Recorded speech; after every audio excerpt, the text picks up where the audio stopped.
In the recent debate between atheist philosopher Christopher Hitchens and intelligent design creationist William Dembski, Dembski opened his arguments with a string of logical fallacies beginning with this composite straw man. His atheism demands a materialistic form of evolution, and there's only one going theory of it, namely Darwinism. The alternative, which places us here as the result of design, is for him a non-starter. It's unthinkable. Of course, atheism doesn't demand anything. We have neither the need to believe nor the required defensive belief that religion does. Nor does atheism necessarily dismiss design. But scientists cannot honestly assert that which has never been indicated, and atheism only says that theists haven't justified the assertions that they make. Dembski also lied about what he called Darwinism and also about the definition of evolution.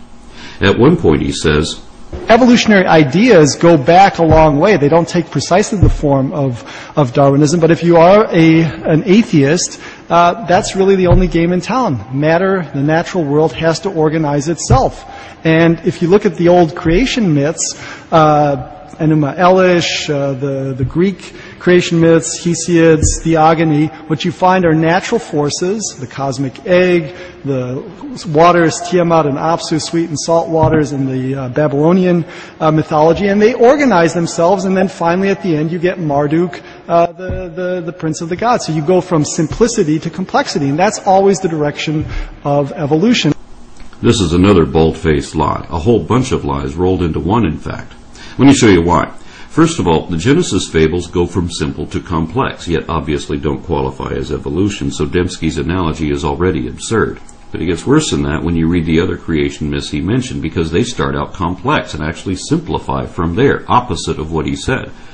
It is true that anything which can be changed or revised can be improved and thus become more complex, not that increased complexity is necessary for evolution, but we know that mythologies have been retold many times over with subtle embellishments occasionally added, so these old stories have evolved in a sense, but not in the way that Dembski wants us to realize.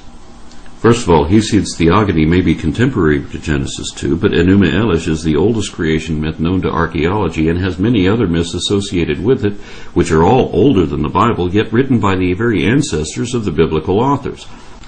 All these myths anthropomorphize natural events. Theogony gave human personalities to the earth and sky, while Enuma Elish declares a river to be the masculine lover of a feminine sea. Likewise, the Bible's book of Proverbs personifies wisdom as though she were a goddess. This is how most gods were created. But now let's look at what these stories actually say. In the Greek creation myth, we see that the same prophecy is shared at the birth of Zeus as with Moses and Jesus, that the child shall overrule the current lord if not killed in infancy. The men of the earth were also cursed by the God of gods for their discovery of forbidden knowledge. Whether it is the acquisition of fire or the release of evil from Pandora's box, there are parallels to Genesis 2. But Theogony shows parallels with the New Testament too, because the god Prometheus is crucified to atone for the sin of man. Enuma Elish describes the creation in 6 generations of gods recorded on 7 tablets. The 6th divine generation included Marduk, who created men to complete their work so that future generations, beginning with the 7th, could rest. Even the method of creation is similar to Yahweh's creation of Eve in Genesis 2. The creation of the first men and women in Genesis 1 is paralleled by another pre-biblical myth, the Epic of Aronra, wherein clay figurines are washed in the blood of a god who was sacrificed that they might come to life. All of these evidently inspired the familiar revisions which are eventually compiled into the Bible. None of them are remotely evolutionary or materialist, and all of them are quite the opposite of everything Dembski said they were. A professor of philosophy with degrees in both theology and psychology has no excuse for an error of this magnitude, especially when... My dad was a biologist. He taught evolutionary biology. When Hitchens took the floor again, he accurately observed that Western monotheism has always been initially hostile to significant revelations of science until these became so humiliatingly obvious that even those in the business of denying reality were forced to accept them. Hitchens also turned to the void already absent of any evidence to indicate God and filled that with negative evidence, further diminishing the likelihood.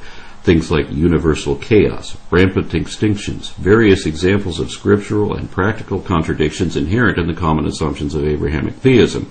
But in defense of evolution, Hitchens usually cited Christian evolutionists, preemptively disproving some of Dembski's predicted allegations, although Dembski still went on to make those accusations anyway.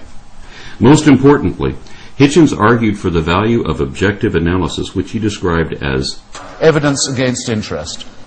He also pointed out that we are primates and all that that implies, both for evolution and against Dembski's idea of the image of God.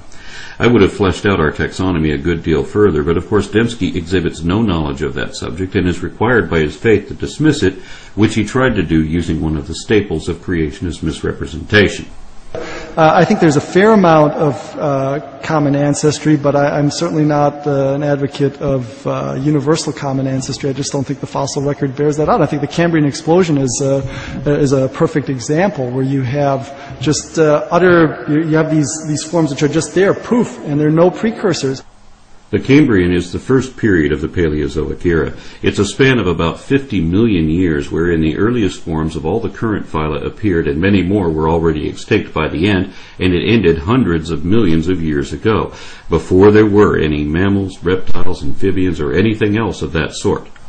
Not even sharks, insects, or recognizable plants existed yet, but Dembski expects us to believe that Bambi and Thumper and Curious George were suddenly poofed into a world of trees and flowers and chirping birds out of nothing all at once.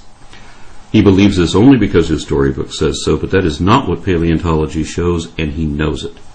Very few Cambrian fauna still look like their modern descendants, and most of the rest died out since then, and some were so alien to our time as to defy classification. There were even some macroscopic animals who seem to have gone extinct before the Cambrian explosion. How is any of that either inconsistent with evolution or supportive of intelligent design? How is it that animals as complex as trilobites and brachiopods could spring forth so suddenly, completely formed without a trace of their ancestors in the underlying strata? Trilobites are the earliest members of a clade which today includes horseshoe crabs, scorpions, spiders, mites, and a handful of other horrors, none of which yet existed in the Cambrian, or they existed but were not yet fully formed. All these groups were derived during the Cambrian, along with Eurypterids and aglaspids, earlier xiphosaurs with a dozen or so eyes on their tails of all places, and many other crazy things which survived that age, and all of them are found in a chronological sequence implying stages of development from trilobites.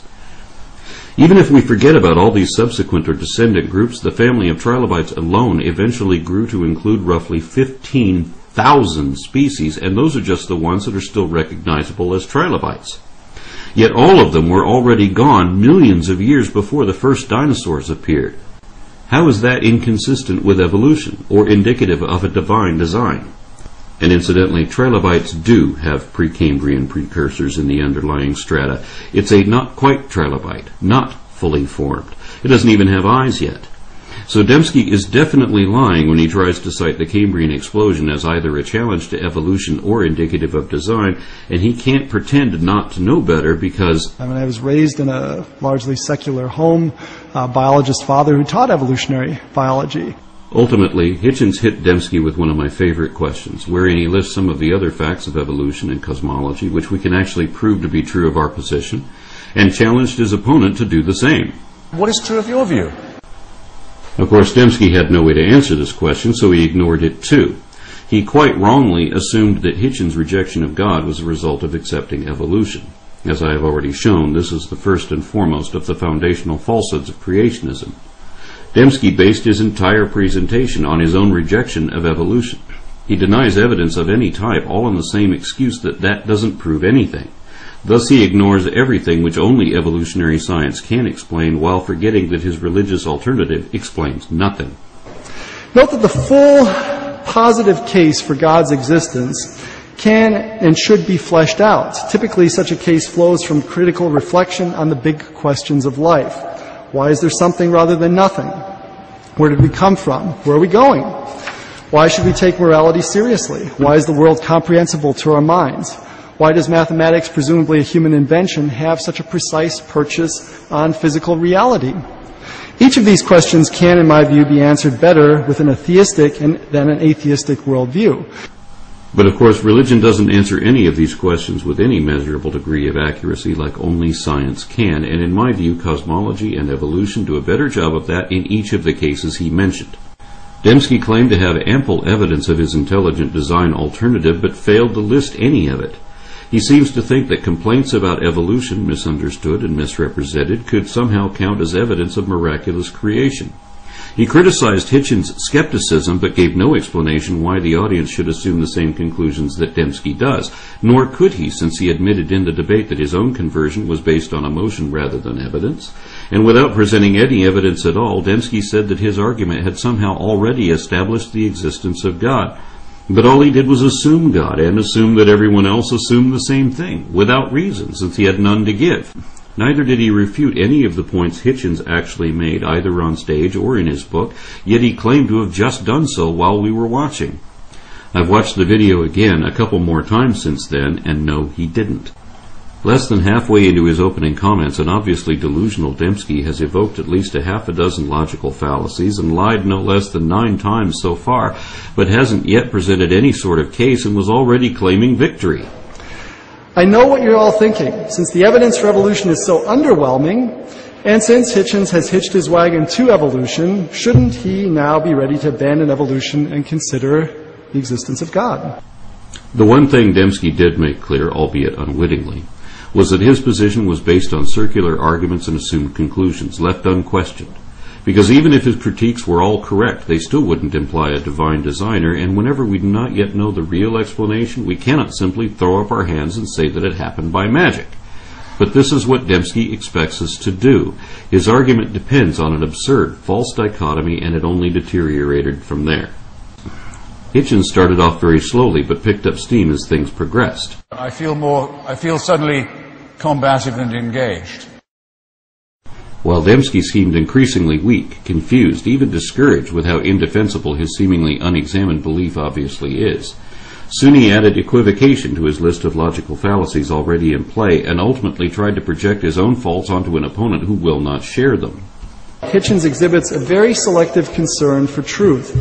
What seems to matter most to him is not whether a claim is true, but whether it makes a good stick to beat religion. Change the last word of this lie, and Dembski is describing himself.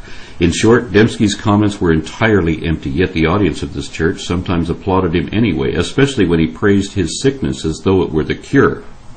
Dembski apologized for the evils ordered or condoned by God throughout the Bible, but failed to realize the obvious implications of that. In the end, he even lamented the fact that the Bible was written the way it was, and admitted that he only accepted the whole of his dogma as a package deal. In summary, Dembski seemed to ignore every point that Hitchens had made, and made no points of his own which Hitchens did not adequately address. Dembski wasn't prepared to debate the man, but apparently only wanted to critique his book. I mean, what poisons everything? Is it religion? I would say, get a mirror and look at it. We all poison everything. That's right, Bill. And as someone with your education should know, religion is a human construct and is thus poisoned. So you're critiquing the wrong book. This one is full of poison, and is so obvious about it that it threatens anyone who realizes that with a fate worse than death. That's how we know it is dishonest, because it tells you to believe something beyond reason, without reason, and against all reason, regardless whether any of it could even be true or not. Knowing only this should be enough for you to reject religion.